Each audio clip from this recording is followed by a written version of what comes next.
කොහොමද මිනිස්ට්‍රි එකක් තමන්ගේ ඩිපාර්ට්මන්ට් වල දාලා තියෙන ඇක්ටිවිටීස් වලට අදාළ ෆෝම් 3 එක සහ ෆෝම් 3A එක බලන්නේ කොහොමද කියලා. මම ලොග් වෙලා ඉන්නේ හෙල්ත් මිනිස්ට්‍රි එකට. මෙතන වැටලා තියෙන මිනිස්ට්‍රි එකේ නේම් එක මිනිස්ට්‍රි ඔෆ් හෙල්ත් ඉන්ටිගියුස්. මේ විදිහට මේ මිනිස්ට්‍රි එකේ නේම් එක වැටලා තියෙනවා.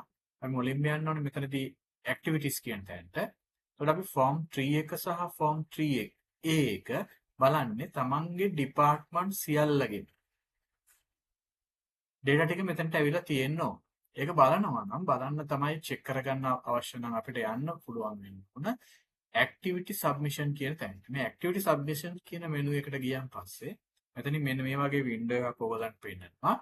මේ වින්ඩෝ එකේ ෆෝම් 3 එක බලන්න අවශ්‍ය නම් මෙන්න මෙතන තියෙනවා view form 3 කියලා. මෙතනින් ගිහිල්ලා ක්ලික් කරන් පස්සේ මෙම මිනිස්ට්‍රියට අදාළ සියලුම ඩිපාර්ට්මන්ට් වල ෆෝම් 3 එක මෙතනින් අපිට බලා ගන්න පුළුවන් වෙනම. මුලින්ම තියෙනවා ඩිපාර්ට්මන්ට් එක ඩිපාර්ට්මන්ට් ඔෆ් හෙල්ත්. ඊළඟට ඇවිල්ලා තියෙනවා ඩිපාර්ට්මන්ට් ඔෆ් ආයුර්වේද. ඊට පස්සේ ඇවිල්ලා තියෙනවා සෝෂල් සර්විසස්. මේ විදිහට ෆෝම් 3 එක බලා ගන්න පුළුවන්.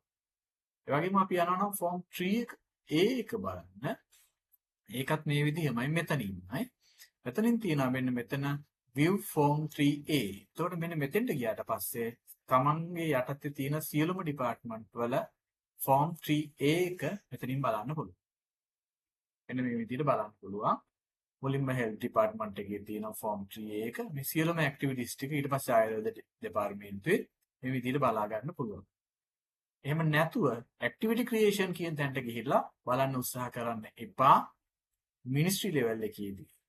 සමහර උත්සාහයක් දරනවා මේ create activity කියලා. මෙන්න මෙතෙන්ට ගිහිල්ලා මෙන්න මෙතන තියෙන view form 3 සහ form 3A හරහා මිනිස්ට්‍රි හෝ එහෙම නැත්නම් මිනිස්ට්‍රියට අදාළ සියලුම ඩිපාර්ට්මන්ට් වල වගේ form 3A බලන්නත් form 3 එක බලන්න. මෙතනින් බලා ගන්න බෑ මිනිස්ට්‍රි ලෙවල් එකේ මිනිස්ට්‍රියට අදාළ සියලුම ඩිපාර්ට්මන්ට් වල ඒවා බලන්න නම් activity submission කියන මෙන්න මෙතෙන්ට යා යුතුමයි.